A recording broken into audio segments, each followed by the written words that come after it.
Hey, everybody. What Hello. was I don't know. that? Go ahead. Hi. Okay, guys, so we are going to start on our Christmas sign for Bob and Sandy. Bob and Sandy Stradford. Stradford. Yes, I'm so sorry. that's it. My brain is going so many ways today. You just want to say SpongeBob. SpongeBob and Sandy, yes. So we're going to do something a little bit different. It's a sign, but it's not a sign. But it'll be carved, but it'll also have resin. Anyway, so this is it. So Bob and Sandy are huge Kansas City Chiefs fans. So I made this forward. Right there, yeah. So I made this tabletop, which is like some of the others that I have done in the past. And Eric will let you know what videos you can watch to actually see how I do this. I didn't want to go through the whole process again. And then now we're going to do some carving on it. So that's on Eric. So anyway, we just kind of wanted to give you a idea of what we're doing. And what's the video? So if you go watch number 411 and number 412, that's hashtag 411 and hashtag 412. Vicky did a table just like this. It wasn't a Chiefs. It was, I think, black and yellow and white and stuff. But the it was actually the Steelers. I think it was the Steelers. Okay. Yeah, it was Steelers. So go watch that, and that's exactly the same process, except I think this one came out better. That one. That gold. This is that new Total Boat gold. Yeah, I think it is. That I used, and it's pretty Is that awesome. too much glare, right? Does it have to be kind of... tilt it forward a little more. Yeah, it has to be almost There we straight up go. and down. Otherwise, Yeah, but that gold, man, I'll tell you what, that sure comes out yeah. shiny gold. Well, in this one, you know, I think you learned a lot after that Steeler one, because if you go back and watch that, the edge was still kind of wood grain. Yeah. Where you got this one really, you know, to match the top. Right. But this one, I so think, now we're gonna. so much better. Eric is gonna do some carving on it, and then we'll come back and do another pour on it, and you will see the finished product hopefully soon. So anyway, keep watching. We'll be back. We'll be back.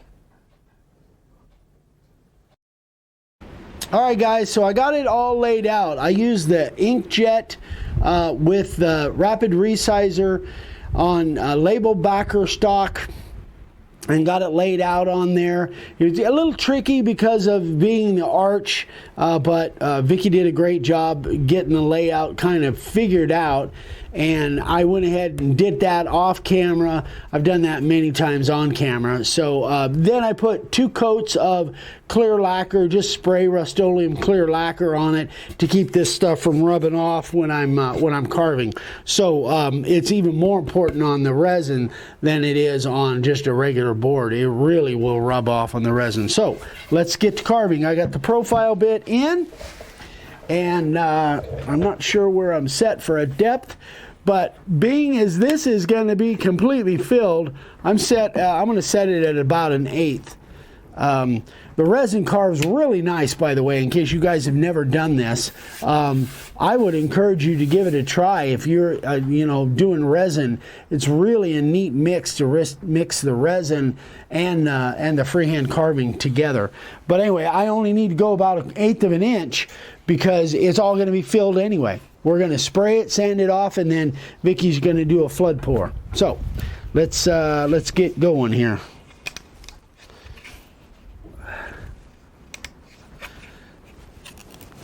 That should do it.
right, guys and gals, I think you can see what I'm doing there.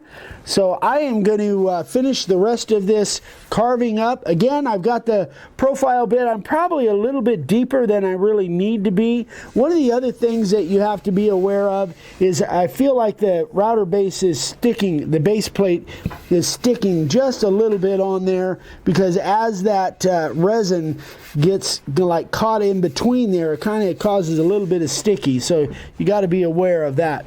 But anyway, so I'm gonna get the rest of this done off camera, and then when we come back, we'll get the middle pieces taken out. I'm probably just gonna use the 1/8" spiral for that. That should work really good, and then we can move on from there. So we'll be back in a minute.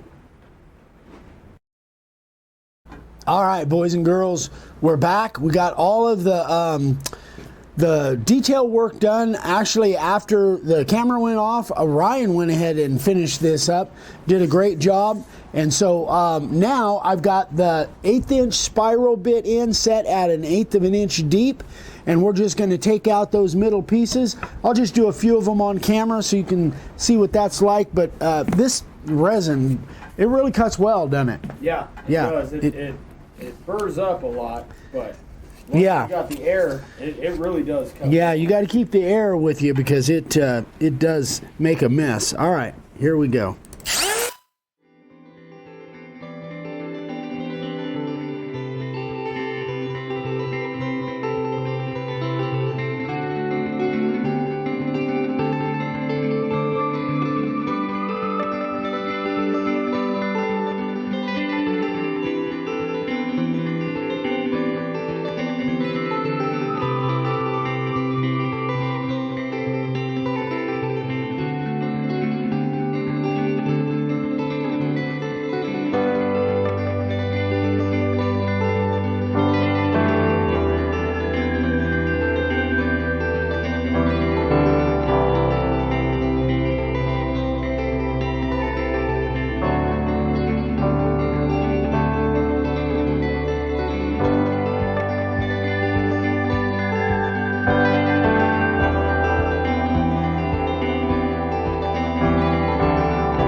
All right, folks, so that's what we're doing here. I'm going to go ahead and do these off camera, and then when we come back, we'll move on to the next step.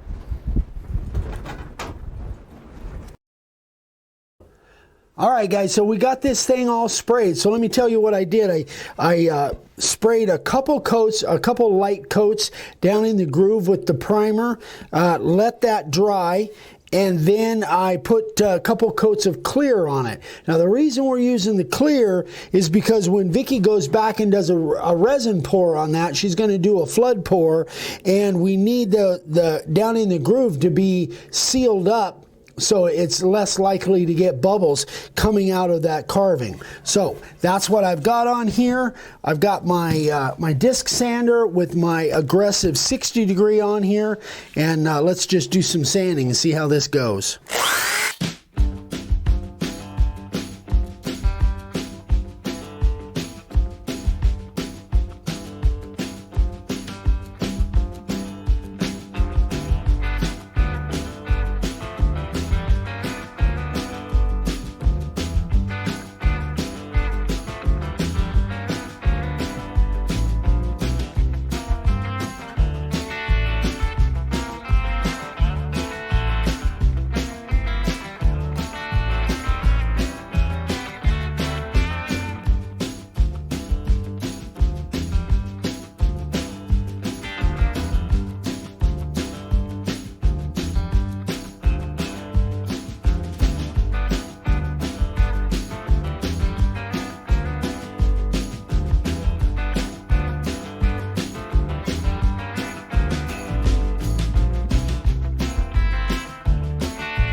That's the tough part. Yeah, even though I've got a 60 degree and it's fairly aggressive, because I'm going through 4 coats here, basically 2 coats of primer, 2 coats of the clear, it really gums up on there. Fortunately, you know, these cling spore discs, any inferior discs would have gummed up long before this did. This was already a used disc. So now what I'm going to do, I wanted to get the most of it off with that. Now I'm going to go back with a 120 and just kind of finish this area up.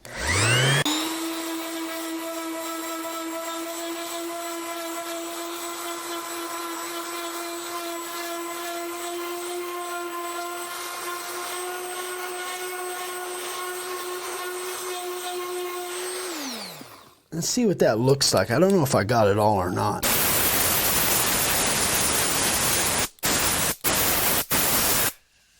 Well, I think I kind of did. It looks like I pretty much got it all. Yeah. So what I'm going to do is off camera, I'll do exactly up here what I did here. Then when we come back, we'll be in Vicky's shop and she'll do her resin magic.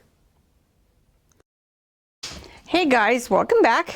Okay, so Eric got all of the carving done. He sprayed it with the black primer and then also with some clear finish.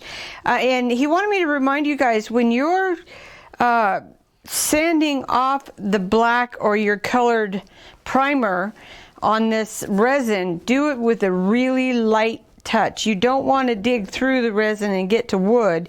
You just want to scratch up and you know, clean that off of there really good. And then I sprayed some little bit of rubbing alcohol on it, wiped it down just so that it's clean of any sawdust.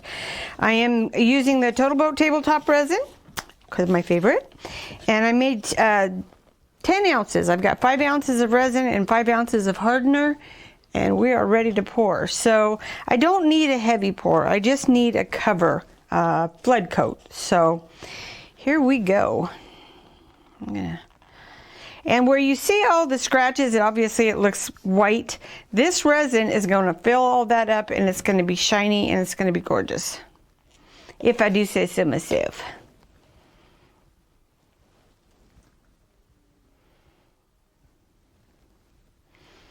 I love this gold. I just love it.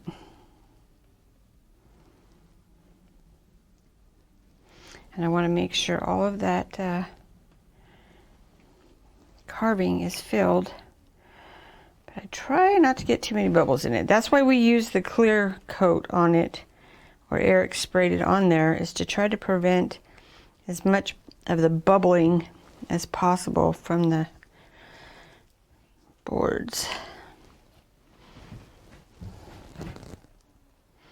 And I probably don't do this like your average professional resin eater.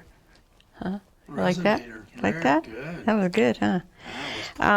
Because, and I have seen a lot of them do it. I like to have my hands in it. I like to be able to feel it, know that it's level, know that it's, everything's covered. So I use my hands a lot. So, and I did, this cup does not have a measurement for 5 ounces and 5 ounces. So I used another measuring cup, put 5 ounces of resin, 5 ounces of hardener, mixed them together, and voila. So we scuffed up the sides to make sure that the resin will have something to adhere to. Don't forget to do that, because that's what the directions say. Follow your directions. All right, so now I had a paper towel somewhere. There it is. That looks good.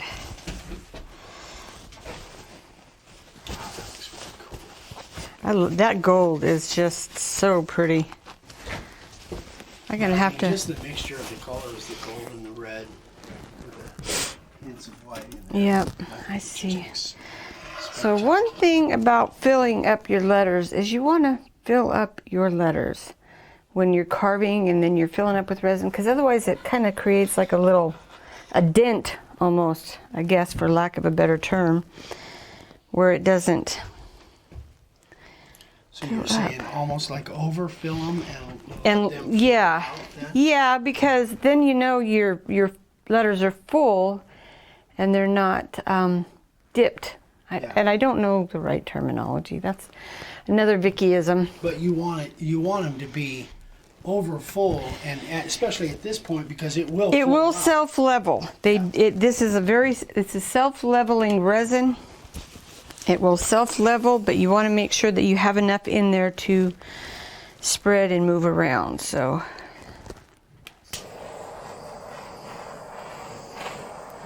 then we're just going to get some of those bubbles out. They will come back up somewhat. Oh, I see, I got something in the resin right here. They will come back up, but then that's why we just kind of keep checking it every, I don't know, 10, 15 minutes or so. So somebody asked me, why 10, 15, 20 minutes? Why do you just check it every 15 minutes? Say why? What's the reason? Because it's still soft enough, or it's still liquid enough where if I have a bubble in it, it'll pop. Sometimes, and I have done this in the past, where I wait too long, it's dry on the surface, but there's a bubble underneath it. I can get that bubble out, but it creates a divot. And you don't want divots. Oh, looky here. What is it? A white spot. So one thing, the way I answered that question, because somebody asked me, is that some people don't realize that when you're mixing this stuff, it creates heat. And that heat on wood can cause pores to open up. And because we've got... We should have taken a black pen, and there's a couple of... a couple of spots where I didn't cover. Yeah. Okay. Anyway, go ahead. I'm sorry. But the heat can cause those the pores in the wood to kind of open up. Yeah, this stuff gets warm. It gets pretty darn warm. Like here, we have a bubble. Popped. Oh, looks great. Yeah, so that's why I say every 15 minutes before it has a chance to set up so much that you can't get those bubbles out. Oh, I see. Because then it kind of turns stringy. Correct. Oh yeah, it can get real ugly. I see something in here that I can't. There we go. Okay. So that's it. So you can see how you cannot tell it was sanded. It just totally filled all that in. So I see a couple bubbles coming up, but they'll pop, or I'll pop them. So, okay guys, so we'll be back. We'll check it in every 15 minutes for the next couple of hours. Anyway, one thing about Total Boat, their work time is, you have a lot of time. So anyway, we will be back and see the results. See you later. All right, guys, the table is all done. So I think it came out pretty nice. I'm happy with it. I hope Bob and Sandy like it. We did the resin, and then I'm going to turn this around. I had these little hairpin legs that I got on Amazon that just really make a nice solid table. Yeah, it is solid. Yeah, too. And so and then they come with these little floor what are those, floor protectors, floor pads that cup on there and keeps you from scratching your floor. So anyway, we are going to get this, we'll take the legs off for shipping, and then we'll get it shipped out of here tomorrow. So one last look. One last look. Ooh. Ah. Bob and Sandy, we hope you like it. It was fun to do. And I used to be a Kansas City fan when they took Joe Montana over there. Montana. Yeah, it was short for that short time. Yes. Yeah. I was a Kansas City fan actually back in the days of Otis Taylor and Len Dawson and Hank Strand. But we're not talking football. Yeah. So anyway guys, I hope you liked this. I hope you learned something. If you have any questions, feel free to give us a call. Or email me, Vicky with DaveSigns@gmail.com, or email Eric. Eric at makeawoodsign.com. Micah Wood? That sounded weird. Eric at makeawoodsign.com. Yes. I had to try and get a word in there because you just kept going on. Anyway, guys, thanks for watching, and give us a thumbs up. If you need supplies for anything, there's the website, and we'll talk to you later. Bye, guys. Bye.